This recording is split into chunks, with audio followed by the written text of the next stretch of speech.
Welcome back, Southern California, AM 1220, FM 98.1, KHTS. Your host, Fred Arnold, on the special edition of the Financial Hour. Also online, facebook.com, with my guest, Dave Cantrell.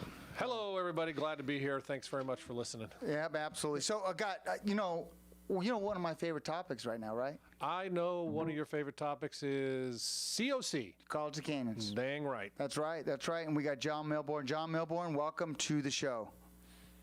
Thank you, Fred and Dave. So glad to be here. So we want to talk about what you specialize in, and it's part of jobs, right? And job training. Did I hit that right? You sure did. I'm part of the Economic Development Division at College of the Canyons, and I run and manage the Employee Training Institute, where we train folks, job seekers that are looking for new jobs. We also train employees of local corporations and companies in their upskilling needs, so that everybody can remain competitive and help the company, reach their bottom line and stay healthy, especially in this trying economy. So I love this topic. Dave, I love this topic. Yeah, we talk about it a lot. We talk about student success. Mm-hmm. And student success could be going there for 2 years or 1 year to get your AA to move on to UC or Cal State, 4 year, right? Yeah, 4 year university. Or you want to get your certificate. Mm-hmm. But also, what about you want to get a job? Yeah. Job. Right, John, and that's what it's all about. Right. So, can you give some examples of how your system works? And employer comes in, they need to hire for something specific. You guys create something. Let break down to the weeds a little bit, if you will. Sure, absolutely. I'd be happy to. What we do is we listen to employers and their needs, what they need in the skills, and competencies and abilities in their employees, and then we create programs that meet those needs.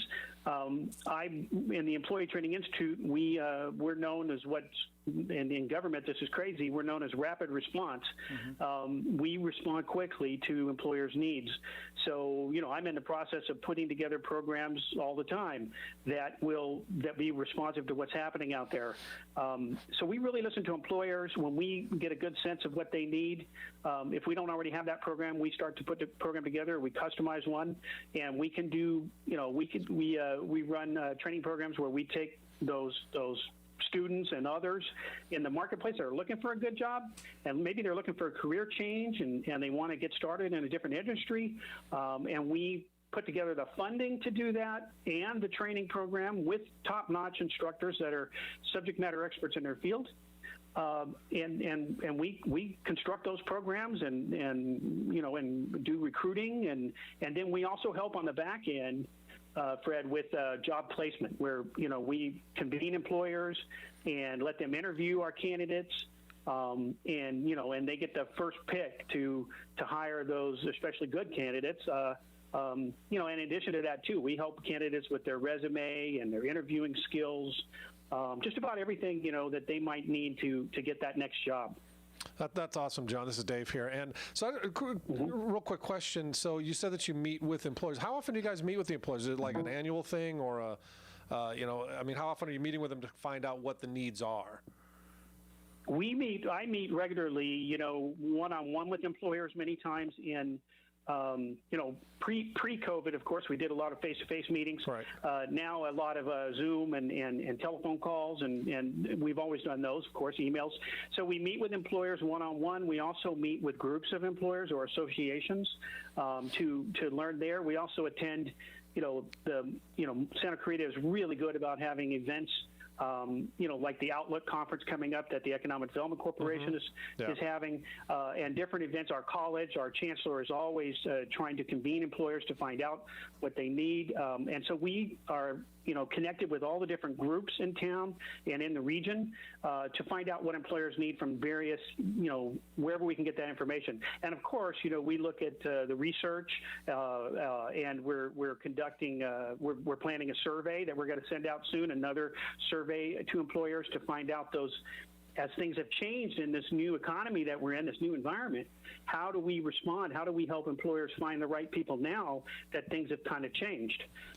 So we're always listening. For example, I was just on a call with the Supply Chain Risk Management Council, a newly formed group of supply chain folks from across the board. There was a gentleman there from Amgen.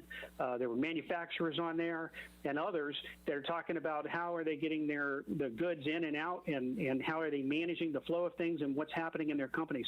And this helps us to really kind of understand the lay of the land and construct those customized programs. You know, Dave, when rubber meets the road, it's really about jobs, but not only the training, but what John had mentioned that I really liked was that they help them craft their resume. But I think more than that, I'm sure they're being humbled in saying resume, but teach them how to get a job. Yeah. Teach them how to interview. Teach them how to answer questions. Know the lingo. I know recently, John, that don't know, Auto Dealers Association, right there on Creekside. They have an association, right? And they just wrote a check to help that program teach mechanics so that the mechanics can go work locally, right? And that's what it's all about, right, John? Absolutely. That's a really good point.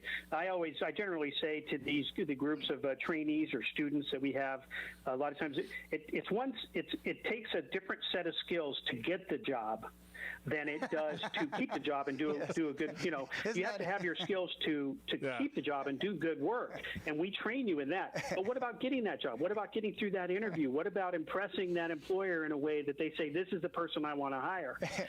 So we always pay attention to that, because you can't expect people to just all of a sudden, do this fantastic interview. They might have some, there's some things they need to know in that arena too. Yeah. So we try to find, I do find instructors that specialize in helping people just knock that interview out of the park. And that way, but in addition, of course, they have to be a good employee at the end of the day. Right. So we're addressing both of those, and they're just both very important. You can have the best employee in the world. If they don't know how to get through that interview, if they don't know how to make an impression that lasts, they might not, they get passed over, and they might have been the best employee the employer ever had. But if, you can't teach them how to shine in that environment, then it's tough. So we always pay attention to that and help folks, figure out what is special about them and how can they get that next job that they want, in addition to having the skills to do well in the job. I love that. You mentioned something very important is you need to not only be able to do your job. It reminds me of my son. He's an electrical engineer at UCLA, and actually he switched over to computer science, and he's just gregarious, funny, happy kid, right? Yep. You don't picture him but he'll go up to somebody in class and say, and these guys are geniuses, and he's like, hey, do you mind if I take a look at this? And the way the conversation goes, he just says, Dad, it's just like not a normal conversation. These young men and women, mostly men, are for some reason they're really smart, but their interpersonal skills. Yes. But I'll tell you what. He goes, but Dad, they can program like so much better than I can. So I kind of help them with the communication side. Reminds me of that movie Hitch. Right. Yeah. John, remember Hitch? Oh yeah. It's a lot like that. Yeah, one person knows how to be. I want to share a quick story. We had a gentleman in one of our training programs, and he's an older guy, and he took the communication portion of the training program. This was for biomedical device manufacturing, and he came out of training and he took me aside. He said, John, if I'd have known this 20 years ago, I wouldn't have lost that first job. I didn't know how to communicate with my supervisor, and I ended up losing that job. And he said, I wish I'd have known it. Well, then when he interviewed with a company here, is a company right down in Sylmar, actually. He came out of that interview and told everybody else, don't even bother, I got this job.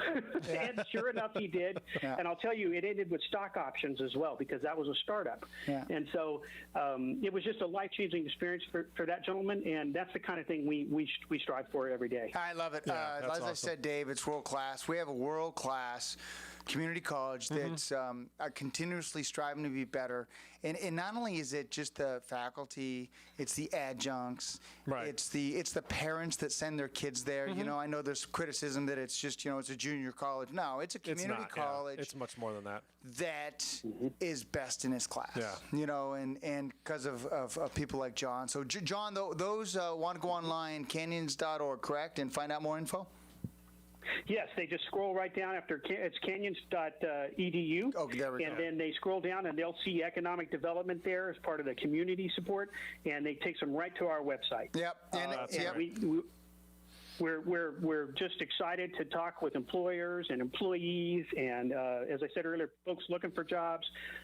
That's what we're all about. That's we have apprenticeship, we have all different kinds of programs to help people get going in the career and the direction they want to go. And I really echo what you said. It's a world-class organization that I'm proud to be part of. Right. Thanks, John. Appreciate you coming on. Thanks a lot, John. We really appreciate Hey, it. thanks for having me, you guys. Great being on the show. Thank you very much. Absolutely. Absolutely. Ladies and gentlemen, John Milburn from COC and Dave Cantrell, special edition. Hey, before we jump to a quick break, I got a question for Patty. Yeah, I'd like to hear this. Patty, did you understand what we talked about with Hitch? Yeah, no, I know that movie. It's with Will Smith and Kevin James. Yeah, did you get the correlation? Yeah, no. Some people know how to be smooth, and some people know how to be smart, right? Yeah. Well, yeah, because I was thinking that with Patty, it's kind of the opposite of what John was talking about, in that Patty interviewed really well, but now that we hired him, that's when we're having. Oh, that's where we need to send reverse. back to John. Yeah, we got. He's got to go get those skills again. Are you calling me the Kevin James Maybe. of this movie? Anyhow, we're going to jump to a quick break. We'll be right back.